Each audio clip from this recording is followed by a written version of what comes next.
Today I'd like to speak about exercise and more specifically about the idea that more is better.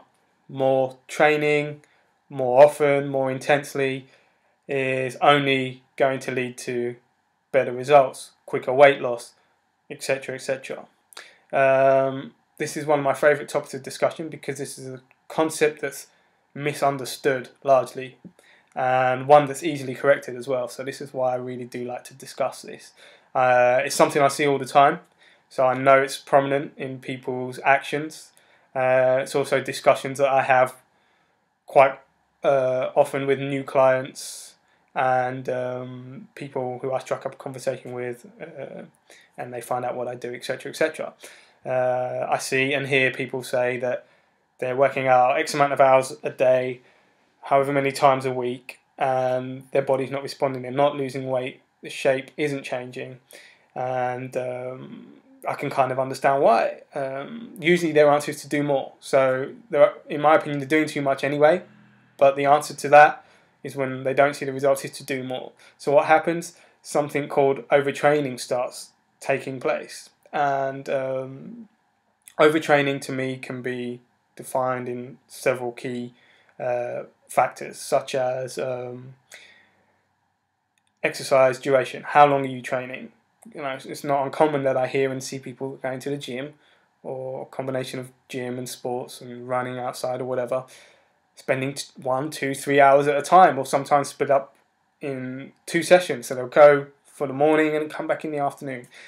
So that's one area, exercise exercise duration. The second one is exercise frequency. So how many times is a person training in a given week, for example? How many sessions are they doing? How many times are they asking their body to do more than what is considered their everyday level?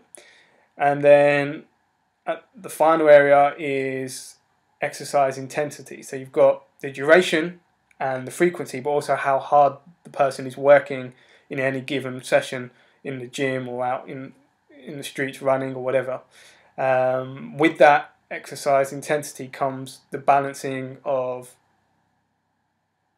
when someone is exercising and when they're not exercising. If someone is training intensely every day, for example, and they're not allowing themselves any rest and recovery, then that would also be a factor of overtraining to me.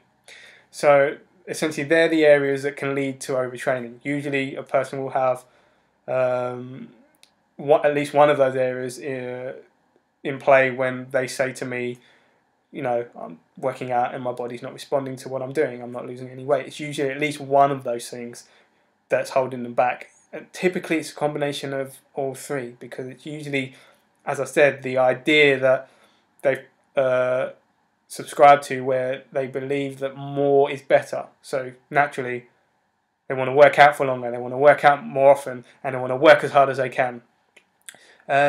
By the way, I'm not knocking anyone's motivation or intentions. If someone says to me they're doing all these things, the last thing I think is this person's not motivated. They're clearly motivated. We just need to channel that motivation to get the best out of their efforts and not overdo things so their efforts go wasted, and in fact can probably cause weight gain and a myriad of health problems on top of that. So it's not for the want of trying. I'm not knocking that at all. So those factors can lead to overtraining, and training essentially of any type, any exercise, puts stress on the body. Positive stress is what we're after. So when you're asking your body to do something that's obviously above and beyond what it's normally capable of doing, because that's the only way your body adapts to the stresses you're asking of it, but it's not too much that it is putting the body into deficit or causing ill health, etc., or no change whatsoever. Only when you go to those extremes does it become a negative stress on the body. Essentially, a negative stress is where you're asking more of your body than it's physically able to either do at any given time or sustain for a long period of time if you keep going at it. So it might be acutely if you're, for example, pushing yourself too hard in a spin class, for example, or trying to lift a weight that's way beyond your capacity. That would be an acute negative stress. Chronically, you might be doing that same pattern every day. So you might go to that spin class every day and really bust a gut and take yourself to extremes and do that most days. And that would be an example of a more chronic negative stress on the body.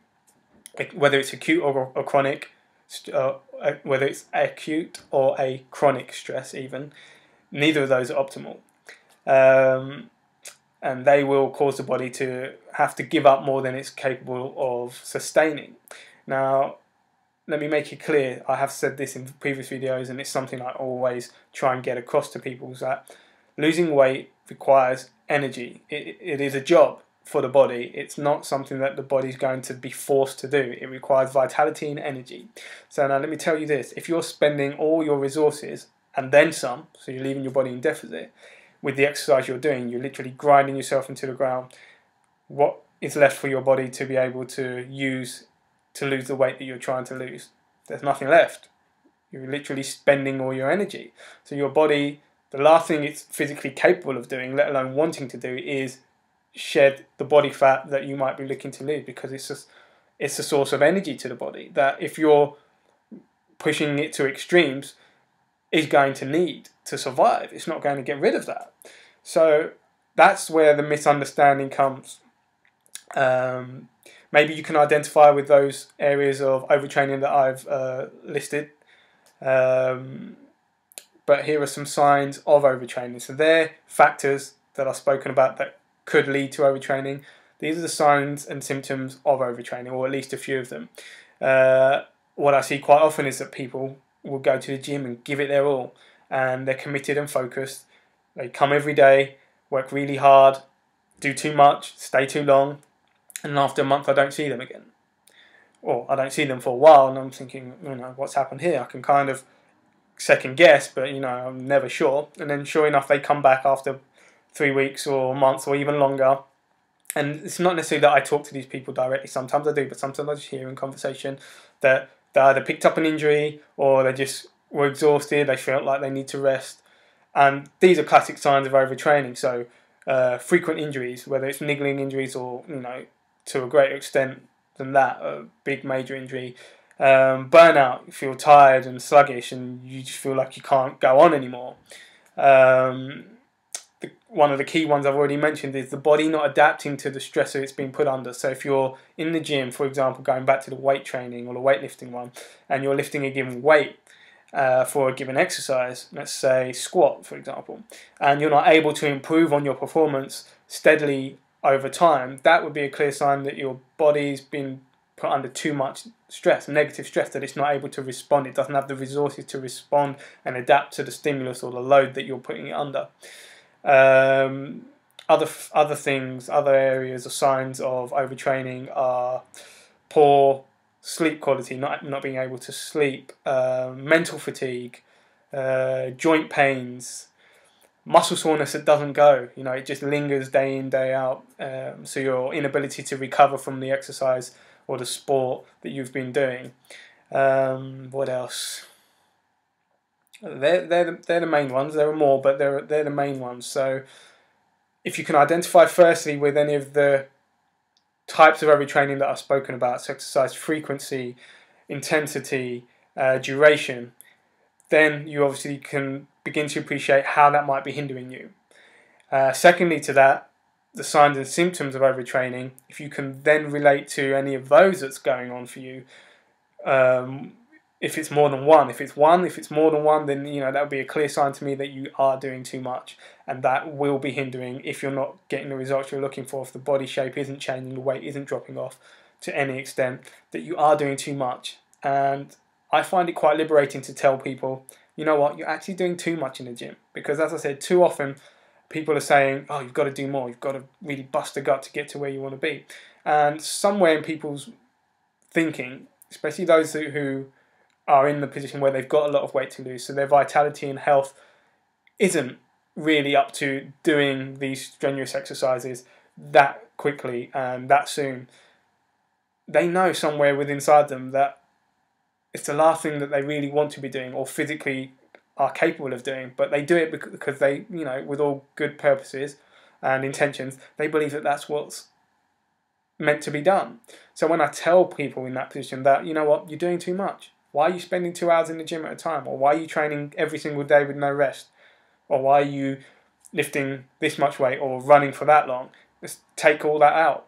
It's a huge relief to them, and it's a huge burden off their shoulders, and that is another indication. If the idea to you, if the idea of me saying to you, you know what, you're doing way too much, let's take some exercise away, sounds like a relief, sounds like a weight off your shoulders, and that's probably what it is. So, in summary, exercise is a great tool. I'm not doubting that, of course. It's a vital component of any health and fitness program to raise vitality and well-being and ultimately lose weight. But it has to be prescribed correctly. Just like any other thing, it can be overused and then be detrimental to the very goal you're trying to achieve. So if you're finding yourself not losing the weight you're looking for, and the body isn't adapting to the exercise you're putting it under, and you can identify with some of the factors that I've listed that would suggest you're overtraining, then start to cut back. Look at ways that you can do less and see just exactly what might be the fundamental cause of your overtraining. Having said that, if you're watching this video, you don't feel that you do really fall into this category of overtraining, but your body's still not responding to the changes and the modifications that you're making, then I say this to you. It's my fundamental message to most people is that look at other areas of your health and well-being, because I categorically say to you that a healthy and vital body is not a body that's overweight. So if you feel that you're not overtraining, if you genuinely can analyse your exercise activity and say that this isn't hindering my main objective of losing weight, then look at other areas of your life, because if your body isn't responding, if it isn't adapting and losing the weight that you want it to do, something's holding you back. And as I've said in this video, quite often exercise or over-exercising, overtraining is one of those key areas, and it's something I see so often that can be changed relatively quickly. So I advise you to have a little bit of a wider view of things. Clearly, if exercise is a factor that's hindering you and holding you back, you now know exactly what is going on with that, and you can make the necessary adjustments to hopefully let exercise be a driving force towards a healthier you and not a hindrance. Thanks for watching.